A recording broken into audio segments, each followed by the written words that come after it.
When we heard Call of Duty Black Ops was preparing to unveil its multiplayer, we didn't waste any time. Our destination, Treyarch. Our mission, the most detailed hands-on coverage inside Xbox can provide. So sit back, relax, and keep a sharp lookout.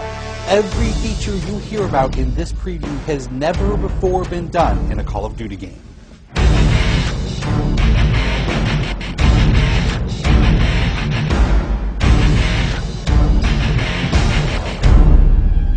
We begin where the multiplayer trailer for Black Ops left off, with theater mode.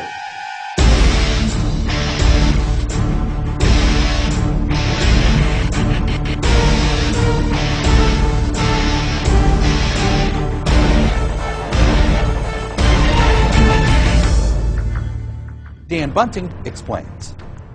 You can switch the camera from any player's perspective in both first person and third person. You can detach the camera and go into free cam mode, which allows you to fly anywhere on the map, basically. It's really interesting when you pause the game and go into free cam, you just see all the particle effects just in their full glory, just frozen in time, and it makes some really awesome footage. We really want to give players the tools to be creative, make their own machinima, make their own highlight reels. Maybe they're really competitive clans that want to just capture the films from their matches and then go back and analyze what the other team did or whatever. Also brand new to Call of Duty is Black Ops' new currency system. We put the currency system into Black Ops multiplayer principally because we felt like it'd be a very interesting way to engage with all the unlocks that you've been getting.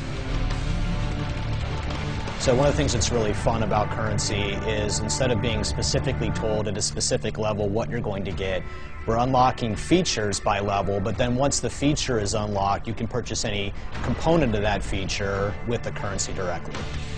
Of course, when you got a little currency jingling in your virtual pockets, nothing feels better than putting it on the line against your fellow players. Say hello, everyone, to wager matches. When we were developing the wager match game modes, we went through a whole bunch of ideas to find the 4 that we were going to use to ship inside the game. And really, if it wasn't people screaming in joy and frustration when they were sitting around the office playing, it wasn't good enough to be a wager match.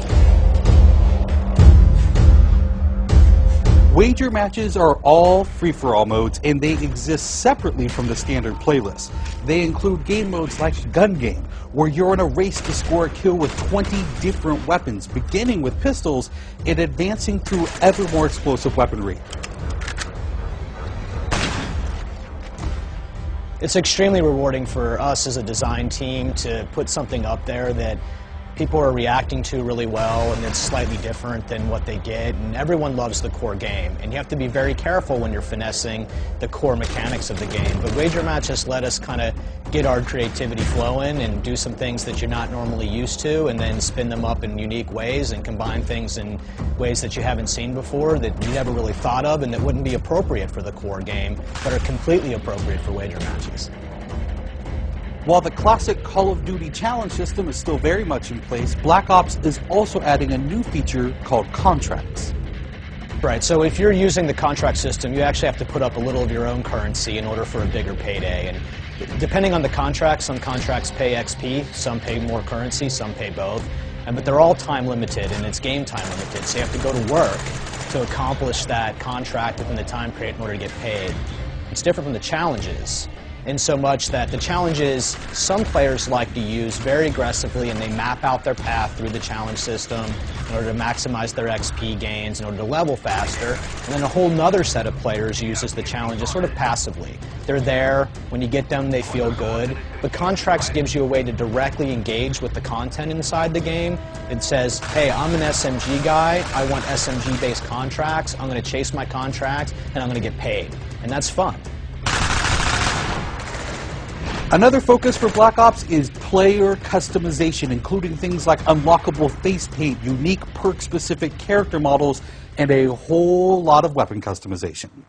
We've been we stole the line from Full Metal Jacket, this is my weapon, this is my gun, and we're chanting that around the office as sort of our mantra for this feature. Originally it started with one of our designers he just made kind of an offhand comment one day where he said, you know, I really have a certain attachment to the weapon that's my favorite. I want to make that weapon mine, and that was all it took.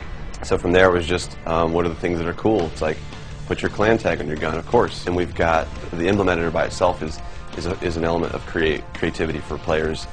And then the reticles, of course, so why not give people the option to select what kind of red dot they have? Maybe they don't like a dot, maybe they like a circle, maybe they like a triangle, maybe they like a standard crosshair, maybe they just want a line.